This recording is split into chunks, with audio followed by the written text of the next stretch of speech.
To John Wells and Jenna Wood, great to see you, and apologise for the delay in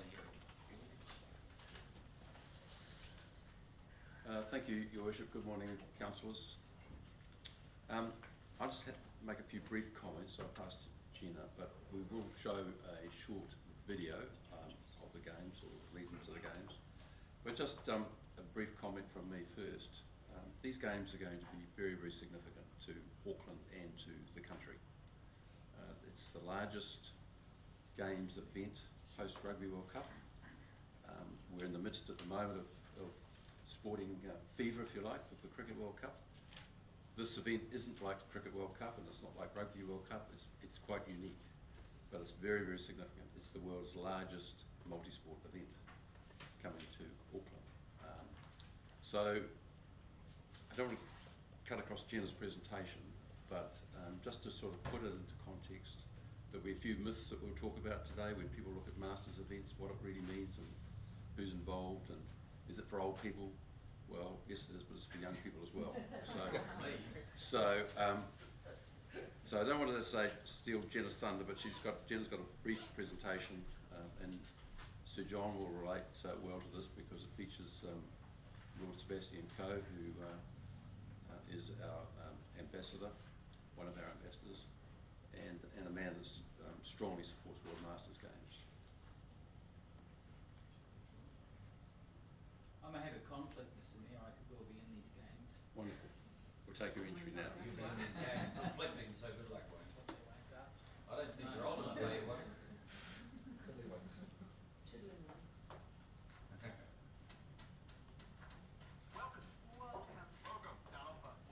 Jenna. Welcome to Auckland. Welcome to our games.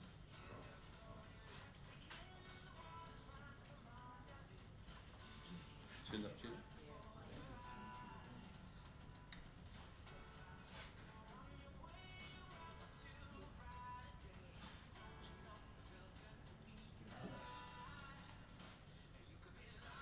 Why not the boombox? It is, the computer's as loud as it'll go. Anything?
Where's that playing?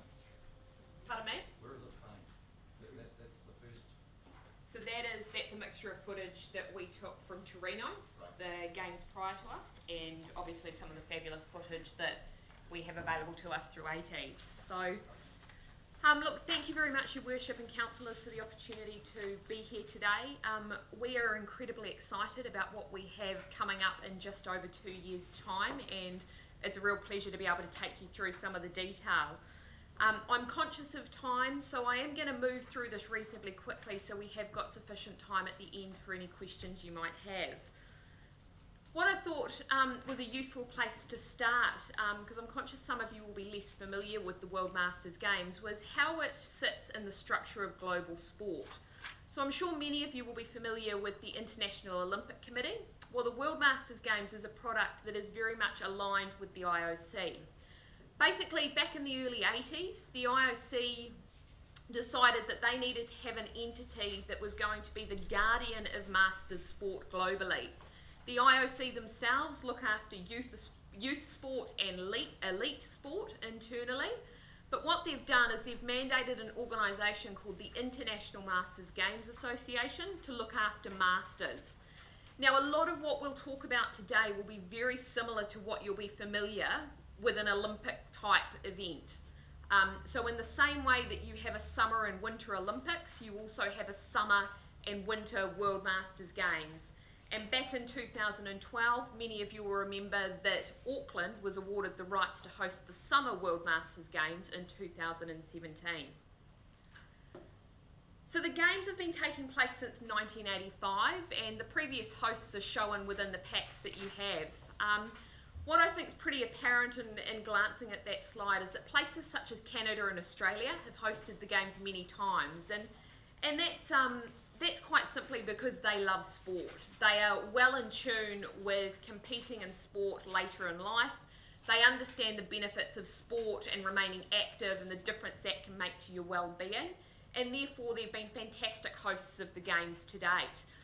The most successful Games to date was Sydney in 2009. They have had a spectacular variety of venues to use, obviously coming off the back of the Olympics. The most recent Games, as I just referred to earlier, was in Torino, Italy. And what we know about a World Masters Games athlete is that there's three main drivers for why they get involved. Firstly, there's the absolute love of sport. Secondly, there's the desire to socialise with like-minded people. And the third reason is because they like the opportunity to experience new destinations. So Sydney managed to tick the box very well with the sport piece. Italy did very well from a destination piece. And the challenge that we've laid out to ourselves is we need to get world-class execution in each one of those three areas to ensure that this is the best Games yet. So just a bit about how we are structured. After the Games were secured back in 2012, a limited liability company was established.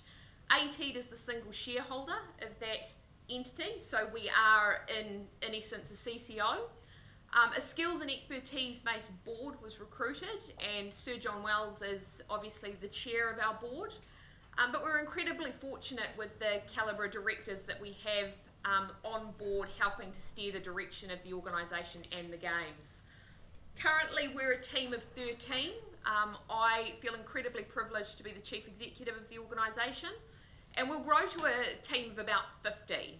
Now, when you compare 50 people delivering an event that has 3 times the number of athletes of the Summer Olympics, that is a relatively modest sized team. And the reason for that is because we need a substantial volunteer workforce to assist us with delivery, and we'll talk more about that shortly.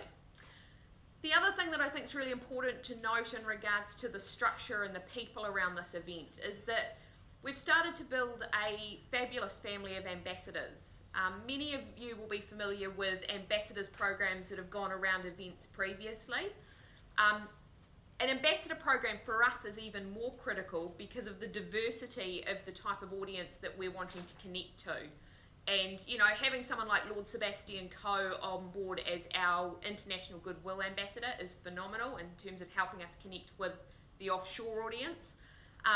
But what we've got up there is the start of a very passionate and committed group of New Zealanders who are very much focused on making this the best Games yet and the most fantastic opportunity for our place and our people.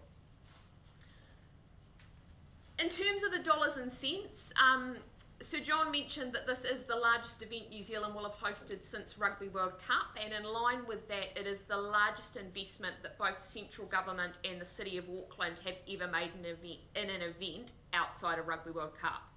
So we've got a $34 million delivery budget. Auckland Council endorsed a commitment of $11 million back in, I think it was 2011, 2012. Central government matched that with $11 million, and we have $12 million still to find. The business case behind the Games is a very strong one, and that's because the people that we are talking about here are real people. They are not elite athletes. They want to come, they want to spend their money, they want to experience the destination. they have the disposable income available to really enjoy their experience around the event. So we're forecasting $36 million worth of GDP and 250,000 visitor nights to Auckland alone during the Games period. What I'll talk about in a bit more detail shortly is the type of people that are coming, but the data from previous events suggests that we can see 54% of our international athletes staying for either 9 days on top of their time in Auckland, pre or post. So the visitation off this event is significant.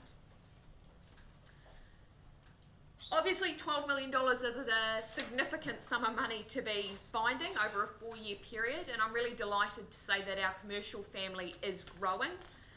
Incredibly fortunate to have Barfoot and Thompson on board as our presenting partner. Probably one of the greatest supporters of Auckland in sport you could hope to find. Next month we will be announcing Air New Zealand as our airline partner. Late last year we announced Sky City as our hotel and fine dining partner. And last month we announced Peter Pitt as our volunteer catering partner. So we're coming along very, very well. We've also been incredibly fortunate with the support that NZCT has provided. But it is the start of the journey. We still have a wee way to go to close the shortfall. The way it's structured is we need to secure around 7.4 million from athlete registrations and the rest from commercial sponsorship. But certainly very pleased with how things are progressing so far. So I guess that should hopefully give you a bit of context around what the Games is, how we're structured, and what the financial situation is with the organisation. Moving more into the Games themselves and what you can expect to see, there are a few key facts that I always like to lead with when I'm introducing the Games. And so John touched on a couple of those in his introductory remarks. So, world's largest multi-sport event, largest event New Zealand will have hosted since Rugby World Cup, 3 times the number of athletes that you would see compete in the Summer Olympics. It is an event that is very inclusive in its nature. So the only barrier to get involved is your age. And I'm going to surprise a few of you when we talk about age shortly. One of the things we're really committed to is making sure that this is a celebration of sport and activity from grandchildren through to grandparents. The Games are taking place during the school holiday period, so the 21st to the 30th of April in 2017. There's a whole bunch of quite vanilla operational reasons why we needed to fall in the shoulder season for tourism and why we needed to fall within the school holiday period. But one of the things we're most excited about is the ability that that gives us to engage with young people and kids and provide some really invaluable messages about health and well-being as a result of the Games being here. So the participants, I remember one of the first interviews I did with Martin Devlin on the Games, and he said to me nearing the end of the interview, he said, I just don't understand why you're so excited about an event for old people. And, I sort of laughed and I said, well, yeah, but the sad thing is that we actually all qualify for this, so it's certainly not an event for old people. The minimum age for each of our sports varies. So you're a masters athlete at 25 in swimming, 27 in touch and rowing. About 10 of our sports, the minimum age is 30, the rest are 35. The average age of a World Masters Games athlete is 42. Highest representation tends to be 40 to 49. So we've spent a lot of time really getting that message across and making sure that people realise this is not an event just for older people in their 80s and 90s. That said, we are very much looking forward to seeing some fabulous displays from the 80 and 90-year-olds come Games time. I've touched on a lot of the content that this slide talks to already, but probably one of the things just to make note of is that the average income is over $100,000 per annum. So that really links in nicely with the ability that these people have to come, spend money, experience destination. And for us, the way we're structuring our entire sport program is that so it is very easy to get up to Matakana, to get out to the West Coast beaches, to get over to Waiheke, for them to experience all of Auckland in between their time playing sport. So obviously the hero of the World Masters Games is sport. It's arguably not the most exciting bit, but it is very much the centre, and it is the main reason why people will be coming. So we have an incredibly integrated approach with sport. We are working with all of the NSOs, the RSOs and the RSTs and clubs. We have partnered with these agencies to help us from a delivery perspective. So what you've got in front of you is the 28 sports that will feature in the games. But what isn't often apparent to people is that within each of those sports there are a number of disciplines. So if we look at cycling as an example, you've got road, you've got criterium, you've got time trial, you've got velodrome, and you've got mountain. So what that results in is 5 very different competition venues, 5 very different operational requirements, and very different sets of complexities for us to take care of. Obviously Martin Sneddon is on our board, Sir John was on the board of Rugby World Cup, and we quite often chuckle looking back at what we thought was complicated with Rugby World Cup. Rugby World Cup was a breeze from an operational perspective compared to this.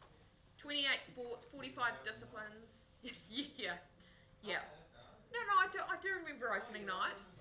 But what you've got, Mayor Brown, is within a 10-day period, you're condensing 6 weeks of activity into 10 days. So the operational complexities that we have to deal with day after day, there's no room not to get it right because it's such a condensed period of time. Just a couple of other things to talk about re-sport.